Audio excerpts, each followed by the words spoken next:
Проблемот со такси превозот во општина Кочани и понатаму останува нерешлива енигма. И покрај тоа што пред известно време беа воведени таксиметри како една од мерките за ставање ред во такси превозот на терен, состојбите се хаотични.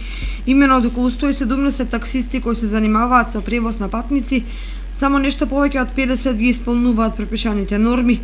Поради ваквите состојби, денеска пресорганизираа представници на Сдруженијето на такси превозниците. Во изминативе 2 месеци е следена состојбата во такси превозот, со што беше констатирано дека во општина Кочани функционираат некаде околу 170 такси возила, од кои околу 43 се со комплет документација и лиценцирани такси возила, додека околу 115 до 120 такси возила се диви таксисти. Овоа не загрижува и од таа причина моравме да свикаме пресконференција и да ги скажеме нашите потешкоти со кои се соочуваме. На тој начин сакаме поточно да ги потенцираме проблемите со тоа што ќе го лоцираме точно проблемот според нас каде е и зашто има толков голем број на диви таксисти. Некаде околу у Кочани функционираат 2 такси компании.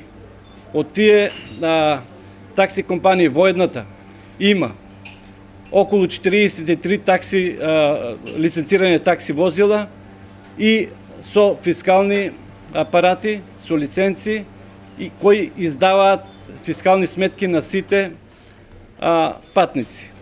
Додека другата такси компанија брои некаде околу 52 возила, од кои само некаде околу 10 се лиценцирани, додека другите се диви таксисти. За финансиските последици во разработењето на такси компаниите Сашко Атанасов вели: Ке дојдеме ситуација, за следните месеци да не можеме да си ги платиме нашите давачки.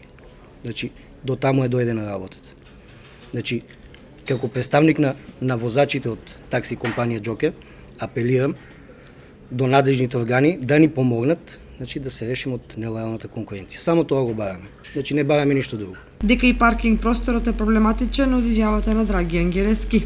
Нашите обележани такси стојалишта се постојано зафатени со така наречените диви таксисти и едноставно ние сме приморани да застануваме и да се паркираме на непрописни места, што предизвикува проблем во учеството на другите учесници во сообраќајот, на пешаците, на велосипедистите и другите учесници во сообраќајот. Со тоа предизвикуваме проблеми и револт на граѓаните и едноставно доваѓаме во ситуација да имаме расправи со другите учесници во сообраќајот. Проблемот со дивите таксисти и превозници им штети на работењето на лиценцираните таксисти при наплатата на патниците.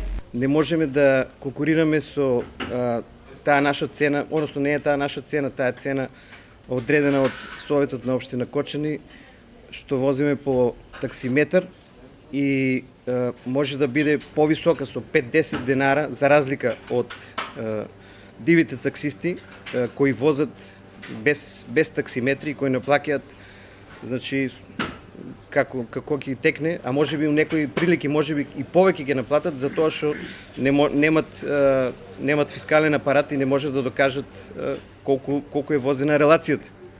Односно спрема километарот, така да речеме, од ракав може да наплате, а тоа не е добро ни за патникот, ни за нас, ни за никој. За да се решат овие проблеми, представници на Сдруженијето на такси превозниците за во среда најавија мирен протест со кој се надеваат дека ќе ги натераат надлежните од општината да вршат редовни контроли на терен за да се спречат дивите таксисти да вршат превоз на патници.